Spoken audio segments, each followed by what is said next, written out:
Thank you for joining. Thank you for having me. Feel appreciated. Feel blessed. Thank Yes, you. sir. Yes, sir. Excited to have you, man.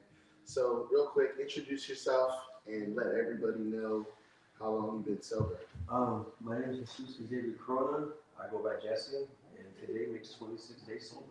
26 All days. right. All right. Let me get a little bit. Okay, that's for you. Man, so talk a little bit about your childhood. Let's jump into it. What was your childhood like? Um, it was good, man. I had some downfalls, but that's just that's just what it is. Growing up, my mom had me young.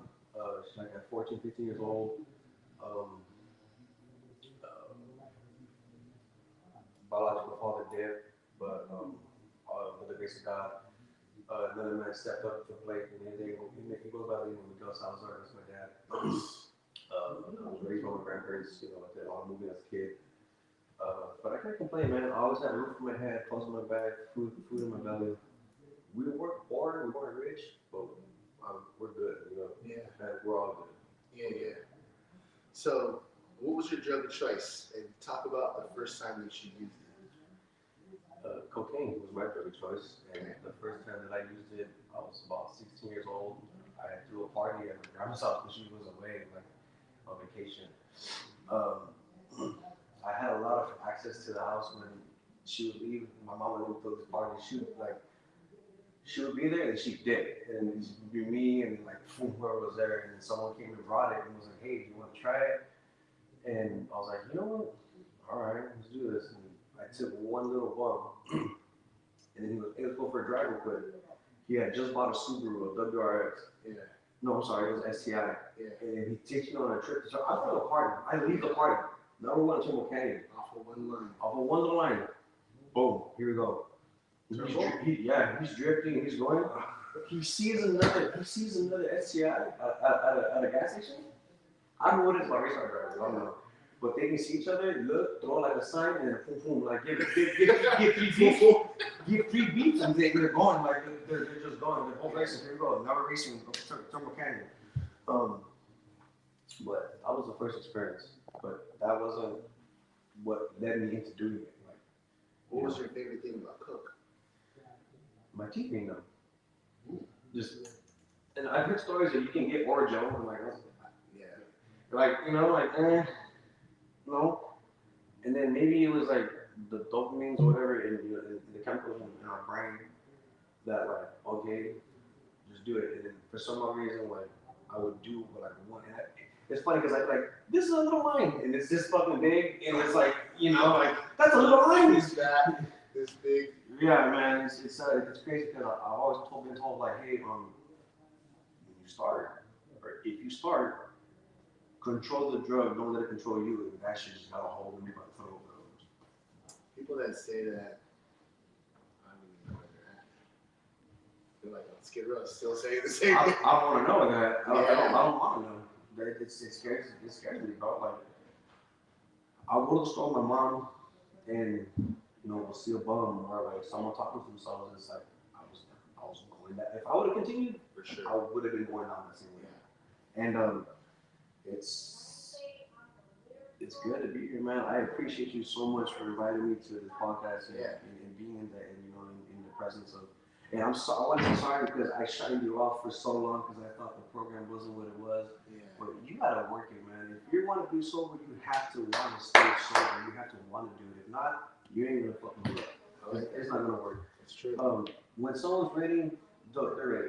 You Yeah. can lead the horse to the lake. You can't force them. That's right. You give that water. That's right. You have to want to do it. Exactly. And you never shine. You turn it back. You reply within seconds of when I texted you. Thank you. Thank you. Yeah. All I can Thank say, you, man. man. I'm proud of you. You're doing good. It's just the beginning. So let's go back to you being 16 doing the line of coke. What was going on with you that made you think it was going to be a good idea to do coke? Like, were you just like looking for identity on the streets? I didn't Just just trying try to have to fun? It was weird. Like, it's not to sound cocky, but like when people heard the name Jesse Cronin, they knew who I was. Just because I was friendly, I was cool to get along with. I didn't gangbang. I'm not about that life. I'm no stranger to it, but like I've always been talked to. You know, like I went to 2 middle schools in Norwalk, and then one I went to Alhambra High School, and I tried to get along with everyone, like from the jocks to the nerds to the punk rockers to the cholos, to like this person to that person, like just talk to anyone, just be friendly. I was always told if you can say hi to someone that lives down, you will make their day. That's cool. And like back to when so I thought it'd be a genius idea to sell weed when I was in high school, and I didn't start selling until senior year. I had to get started. I really get started. Yeah. But it's funny because like I was taking people's customers. Yeah. And they were getting upset. Like either if I had the better deal or the better weed, it was when you're that age, you think $300 is a lot of money. When you're going and you're able to buy your friend hot Cheetos and chicken sandwiches and like Gatorades, like oh my god, like it ain't shit. Like it's nothing. Like now, like you can get something $300. What high school did you go to? I'm not. Go Matter. Titans. Oh, God. Okay, so let's go back to cocaine. What were the withdrawal symptoms like off of cocaine? Like when you stop using? I would call them comebacks actually, not withdrawals. Like I don't. Yeah. But when I was at math, it was called comebacks too. So like, I mean, only like doing it. Okay. For starters, first of all, when I would go get something, I would make sure I had enough for the night or for a couple days. I wasn't gonna go back to the person. I didn't want. I learned the hard way. One guy's like, "Hey, bro, you can't come back. Like, you're cut. Come back next week." Or like, "You're done for the day, bro. You're coming back twice." Coming back at 4 a.m. trying to throw a rock through the window. Oh hell, that's a good shot. No. But it just sucks. Man. I remember when it first started, my nose would hurt, bro, and like I would just feel like really cold, and like I would get shakes on the come down. But like with the tolerance, obviously, but it didn't start. I didn't start doing it until I was 21 when I started construction. So like by the time I was like 23, 24, it was like I wouldn't get those shakes anymore. I wouldn't get like cold. I was like down.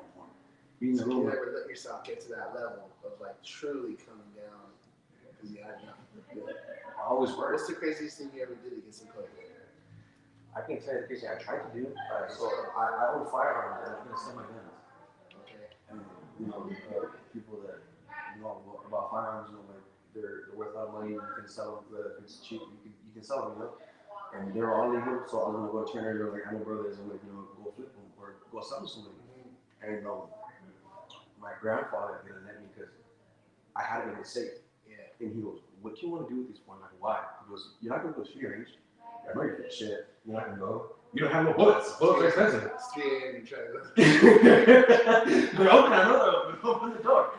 And no, man, like he had a serious talk with me. He gave me we call them consejos. Like these. They give you like a life lesson. Like, what do you really want to sell this for? These are your things. You work hard for your things. Yeah, Grandpa. I just what do you do with the money? Oh, I'm gonna pay this car payment. You're full of shit. Your car's already paid off. Okay. What are you doing? I didn't want to admit that I want. I tried. I think I still haven't. Thank God I did it. Thank God for that very, very wise man. My grandpa, he's still alive and he's still healthy. I'm glad I love him so much. I was, this dude that I knew in Huntington Beach. I got a story. He passed away.